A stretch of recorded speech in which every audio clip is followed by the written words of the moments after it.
Hey Dr. Lin, welcome to one of the most entertaining FMS Eval videos you've ever seen. Just kidding, but who knows. This is going to be our before and after FMS Eval of our subject.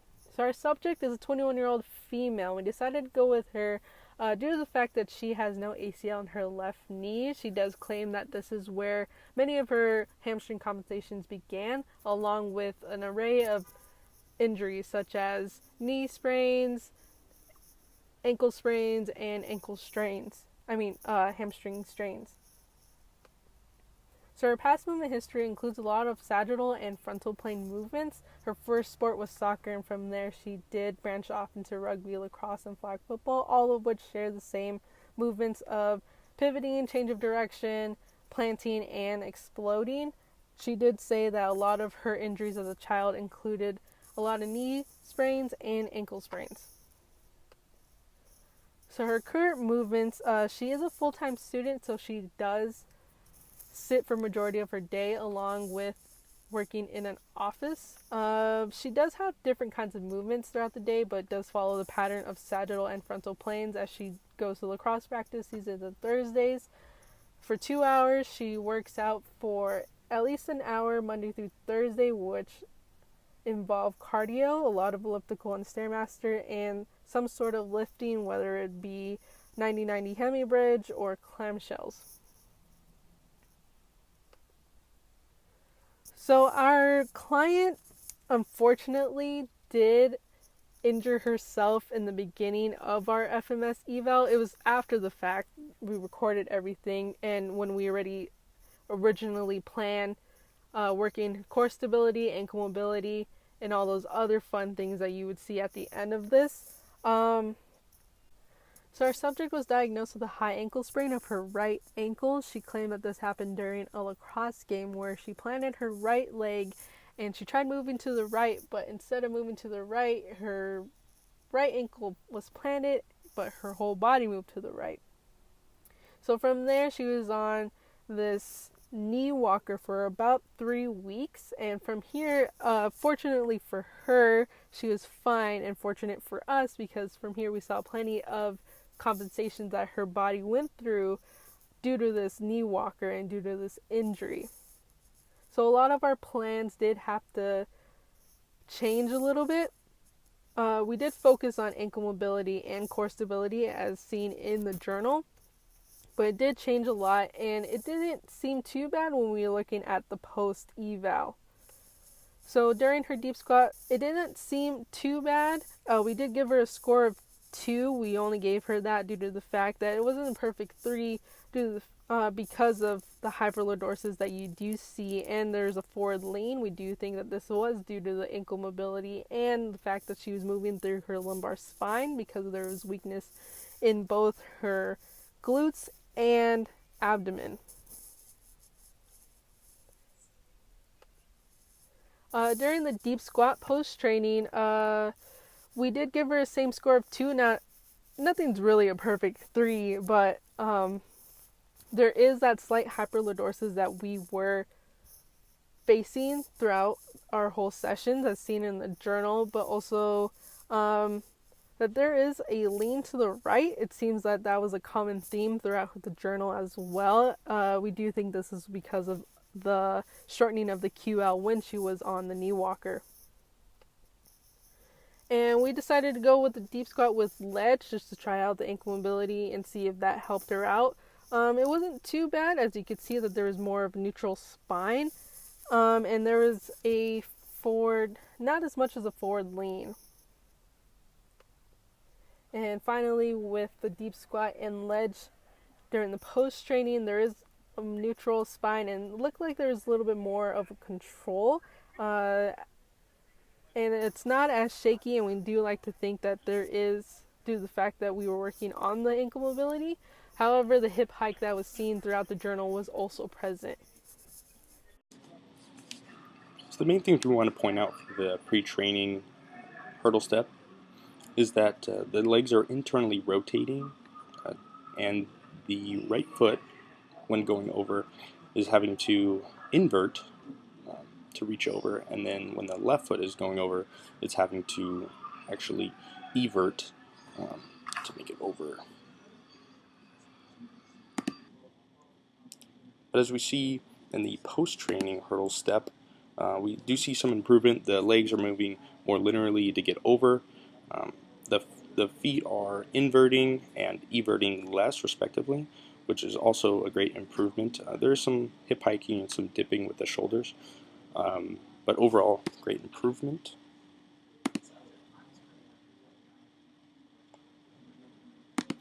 And as we see with the pre-training inline lunge, the right foot has some pretty good mobility, which is great. The heel touches back most of the time. We do see some twisting though and some shakiness of the actual movement. That might be due to instability of the knee. As we see in the post-training inline lunge, it's a lot less shaky. So we feel that after the training we had some great deal of stability in the knee, which is great. However, due to the ankle sprain, there is a lot less mobility in the right ankle. It never actually touches back. So we feel moving forward that would be something to work on.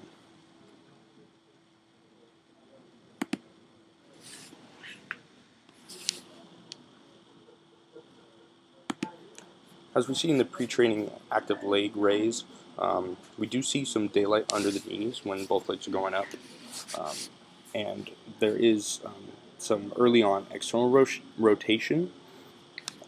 So the leg isn't moving in a direct line straight up.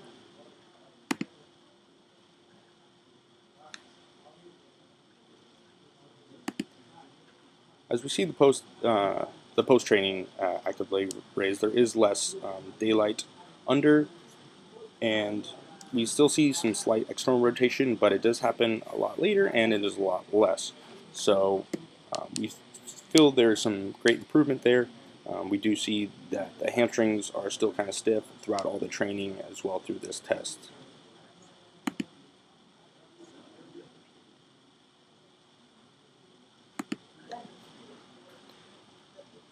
As we see in the pre-training trunk stability test, we do have a great push-up here. The only thing that we noticed was that the left rear foot is having to reposition every so often. So that is something to notice, but overall we gave a 3. And then the post-training,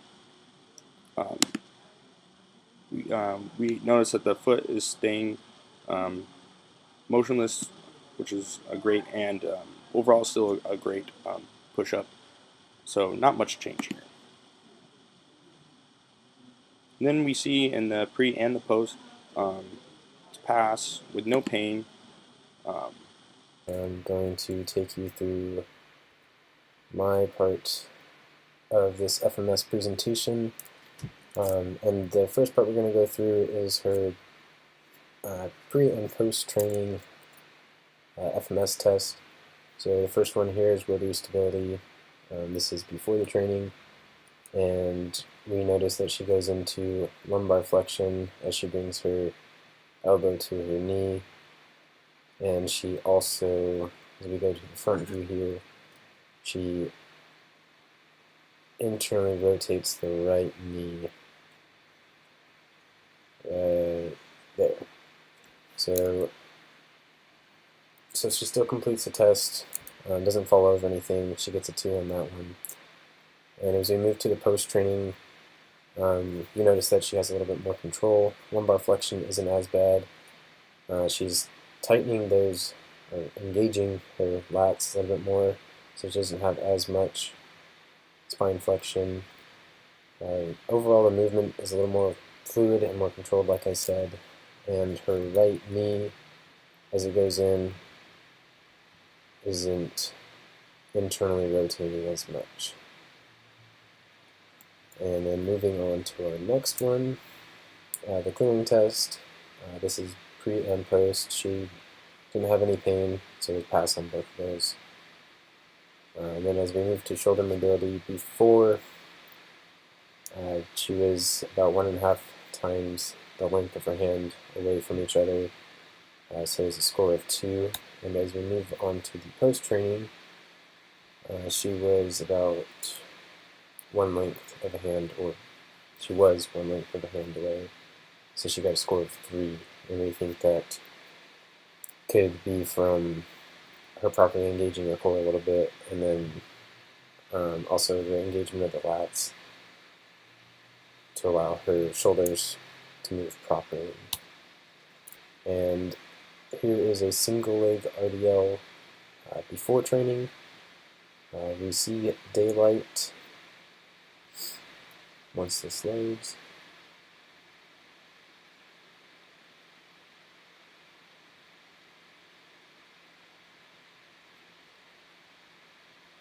So we see daylight on the back end here as the stick comes up. We also notice that the movement is a little bit choppy, not so controlled, and also her left leg here makes a little bit of an S movement. Her hips are also not exactly parallel, so one is a little higher than the other. And as we move on to the post-training video here, we did have her do it on her right leg, even though she did have the injury of her ankle. But we did have to regress the movement because of that injury. But as she's on her left leg, you can tell that the movement is a little more fluid, not so shaky. Her knee isn't making that S movement anymore. And she does have a little bit of a lean, so shoulders aren't parallel to the floor the entire time. But her knee is less shaky and it's a more fluid movement. So we do think that she got the exercise program did benefit her in activating her glute max and glute min on that one. But as she moves to her right leg, obviously it's going to be worse or not as good because of that injury to the ankle. So there's going to be less stability overall. But she does do a pretty good job at it. She is a little shaky, not quite comfortable doing that one. But that is something that we would progress in the future and incorporate into future training programs.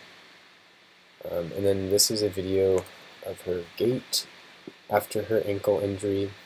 So she externally rotates her right leg during the swing phase, has some hip hiking going on. We talked about it and we thought it was the quadratus lumborum kind of helping out there.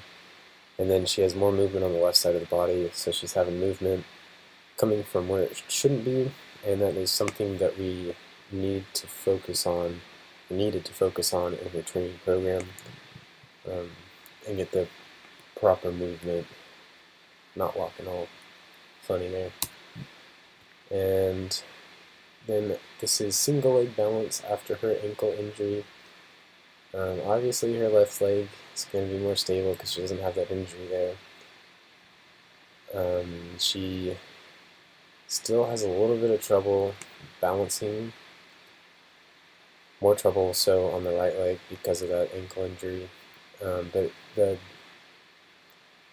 balance problems before our training program, we're contributing that to weak core, and like we saw earlier, her rotary stability could also improve, so we're going to lump that in and make that a major focus of the training program.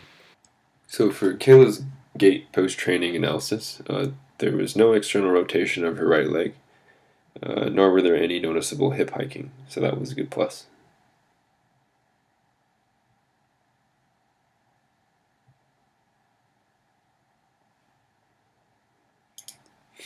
And for her single leg balance post-training analysis, she did fairly well again. The balance was equally the same on both legs. But notice as she switches to her right foot, pronation and supination are limited. But there was also no noticeable hip hiking as well.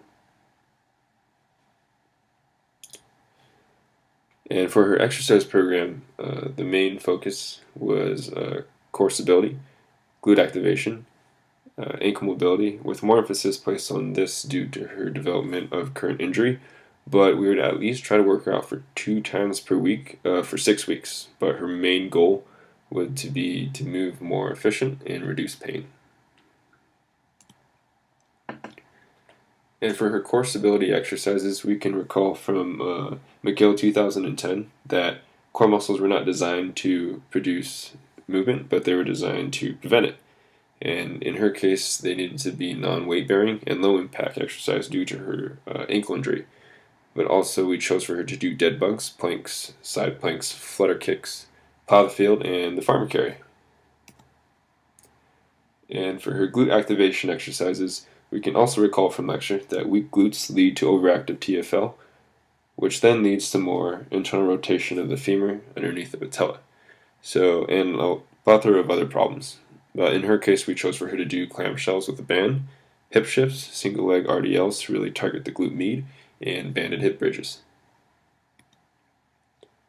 And lastly, for her ankle mobility exercises, we chose for her to do assisted calf raises, and also ankle mobility with a band, inversion, eversion, dorsiflexion, plantar flexion, and also work on her intrinsic foot muscles.